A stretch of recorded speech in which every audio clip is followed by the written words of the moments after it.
Com hem d'expressar l'obligació? En valencià tenim diferents maneres d'expressar l'obligació. Per mitjà de la perífrasi haver de més infinitiu, a través de construccions amb el verb caldre o amb les formes ser necessari i ser menester. No és correcte expressar l'obligació amb les construccions ja que, tindre que, ser precís que.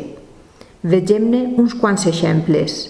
Són correctes frases com: si volem eixir de viatge, hem d'alçar-nos prompte.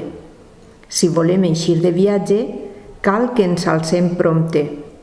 Si volem eixir de viatge, cal alçar-nos prompte. Si volem eixir de viatge, és necessari que ens alcem prompte. Si volem eixir de viatge, és menester que ens alcem prompte. Però no són correctes les frases següents. Si volem eixir de viatge, hi ha que alçar-nos prompte. Si volem eixir de viatge, tenim que alçar-nos prompte. Si volem eixir de viatge, és precís alçar-nos prompte. Per tant, l'obligació s'ha d'expressar amb les construccions haver de més infinitiu, el verb caldre i les formes ser necessari o ser menester.